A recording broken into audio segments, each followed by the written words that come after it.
Hello, this is Andreen, your friendly neighborhood Jewish American priestess, here to read the Hebrunes for you tonight. I'm going to pull out a reading for the upcoming day, which is going to be June 25th, 2022. First rune that I have, the Hebrew rune that I have coming up from the top, that is the ancient paleo version of it. And this is the modern. It is the letter Hey. Set that right there. The top. This is what's coming down from the divine for us today. So I can scoot that in just a bit so we get a hopefully clearer picture. The second Hebrew letter that I'm pulling out today comes in the form of the letter Resh. It's got the R sound, and that goes down in the lower right point. It represents the the element that is known to what's happening. In the lower left corner, that one, that's Shin. Shin's going to go over here. That's the first triangle of the Mogen David spread. From the bottom, we have the letter Pei, or Fei, that's the sound it makes, and it goes down here at the bottom. That's what's the root of the issue, what's coming up from the bottom. Upper left corner represents that which is to be released. This is the letter Beit, as the B sound or the V sound, Beit or Veit. Ancient Hebrew looks like this, and that goes in the upper left. Pull that one down, actually. Keep everything nice tight. Okay, and the upper right is the thing which is to be called in. This is the letter Yud. It's the smallest letter. And that's what it looks like in the ancient paleo version of Hebrew. Yud. It goes up here. So I'm going to read these 6 runes, and then I'll put a final rune in the center that will be the outcome of this spread. So at the top we have Hey coming down from above, and that represents the name of the divine. It is the letter I was focusing on today, actually. It is the 5th letter in the Hebrew alphabet. It is made of, basically up of 2 different letters. The top part, 3 lines, as the top part goes across and down, that is a letter Dalet, and then down from it is a foot. And some scholars say that that's because the letter Gimel, which comes right before it, has given it a piece of itself. So it's representing the balance and the unification between giving and receiving. It has the sound ha, like an H, and it starts the word hineni. Hineni meaning, here I am. And this is the answer that people give when they are called by the divine in Torah. Hineni. The 4-letter name of God is a tetragrammaton, so 4 letters. 2 of those letters are the letter Hey. So you have actually a Yud and a Vav and 2 Heys. And if you transmute that name, you get the word Havaya or Havaya, which means being. And so it is this idea of God bringing time of the past, that's Haya, the present, Hoveh, and the future, Yeh, all together, making up the name of God, which is a verb. It has 3 lines to create the letter Hey, which indicate the height, width, and depth, 3D of the universe. The 3 human aspects of our thought, speech, and action. And the three elements of the divine are the essence, the transcendence, and the immanent revelation from God. So, but the letter itself is the number 5. And it is representing 5 levels of soul. There's Nefesh, Ruach, Neshama, Chaya, and Yechida. Nefesh is behavior type of soul. Ruach is the emotional type of soul. Neshama is the intellectual. Chaya is the superconscious level. And Yechida is that one point of God that exists in the center of each person. In the human body, the number 5 is the 5 fingers, what we use in the world to manipulate things. And there are 5 sounds in the mouth to pronounce each of the letters. There's the throat, the tongue, the palate, the teeth, and the lips. In the book of creation, in the book of Genesis, in the first day of creation, it mentions the word light 5 times, which represents the light that will last for the rest of the millennia and the universe, and also the 5 books of Torah. The letter He also represents Aries, the astrological sign Aries, the month Nisan, which is in the spring. And in the body, it's the liver, so the organ of the liver, which is the heaviest organ in the body, also has the same root as the word glory and honor. So liver is keved, and glory and honor is kavod.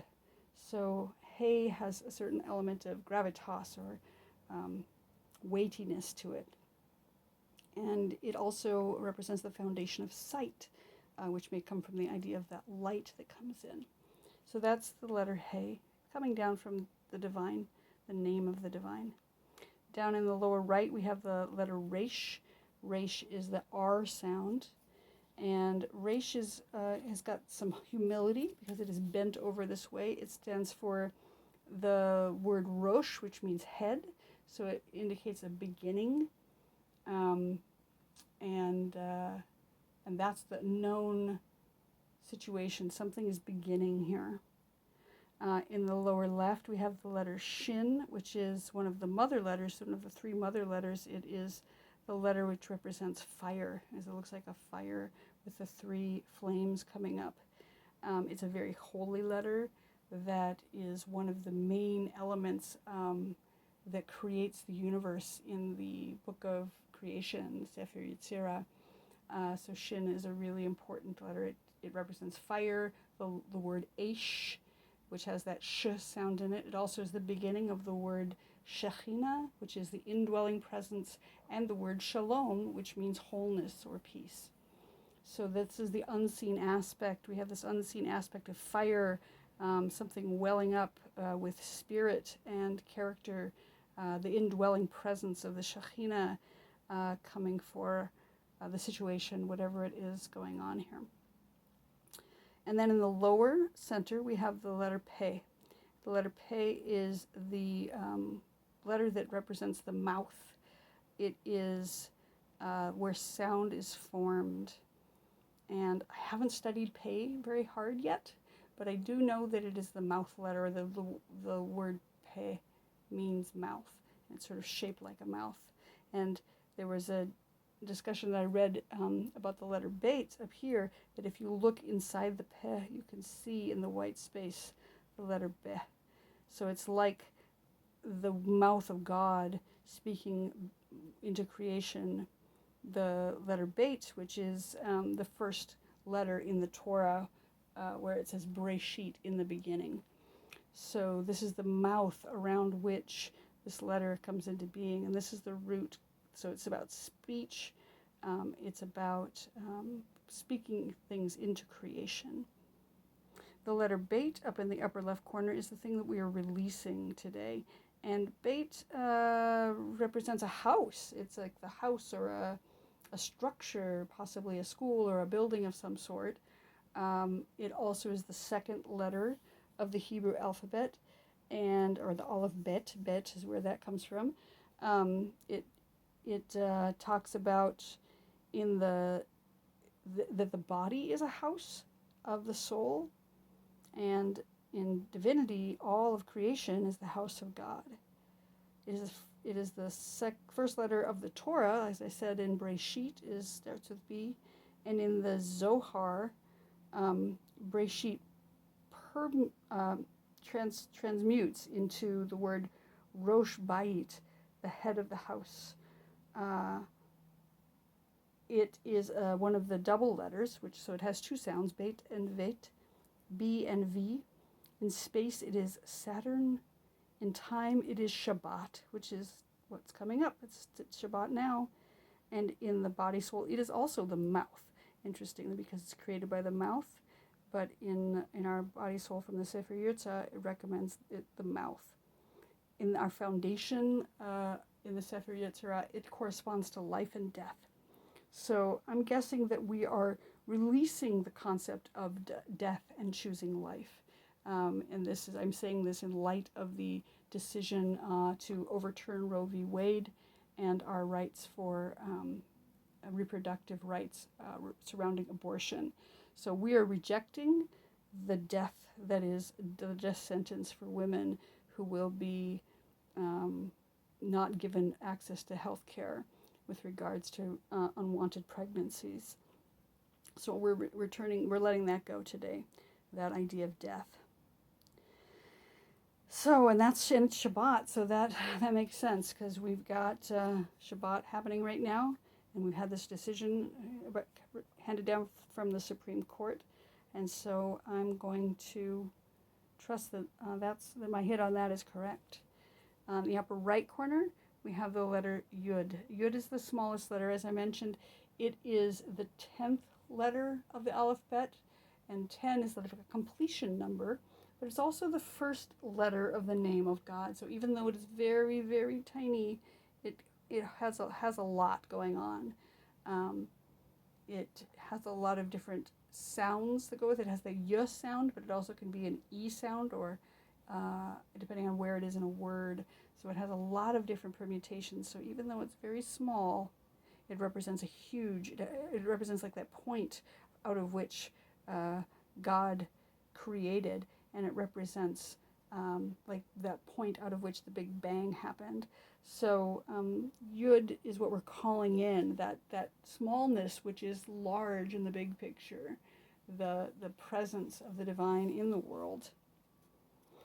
And so then we have one more letter that I'm going to put in the center of the reading, which is going to be our outcome for today. Let's see what comes out. This letter is the letter Dalet.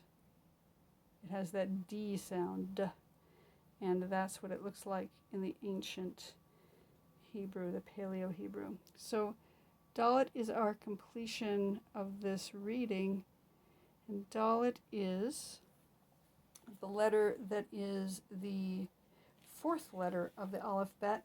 It represents a door or a gateway, and it also has there's also the word dal, which means poor, or humble, or humility. There is a very famous character in the Torah, David Melech, who is the King David, who is a king who came from humble beginnings and also retained his humility in front of the divine once he became king. It has the number 4 associated with it. And so there are 4, elements, earth, air, fire, water. We've got the 4 seasons. We've got the name of God, which is made up of 4 letters. In the soul, it references the 4 mothers, although I like to think there are 6. There's Sarah and Rivka and Rachel and Leah, but then there's also, hidden these 2 concubines that were also mothers, Bilhah and Zilpah. So we like to remember them. But it does speak to the 4 mothers traditionally. It talks about the study of Torah, which is the idea of pardes. It has 4 parts: the Peshat, which is the simple way; the Remez, which is what is alluded to in the Torah; the drash, which is the allegorical component, and sod, which is the Kabbalistic mystical component. And those four elements are the door to Torah study. It is one of the double letters. It has this Dalit or Thalit pronunciation. It's represented by the planet Mars, and the day of the week is Monday. And it represents wisdom and or foolishness in a reading that where it wouldn't be appropriate to have Dalit be wisdom. But in this case, I think it is. I think this is all coming together to form wisdom, that we need to have wisdom right now as we move forward, both in taking care of ourselves on Shabbat to rest, and also to stand up on after our resh and rise to fight up against our rights being taken away from us. Anyway, that's my reading for tonight. I am Andreen, your Jewish American priestess, reading the Hebrunes. Thank you for watching. I'll see you again soon. Shabbat Shalom.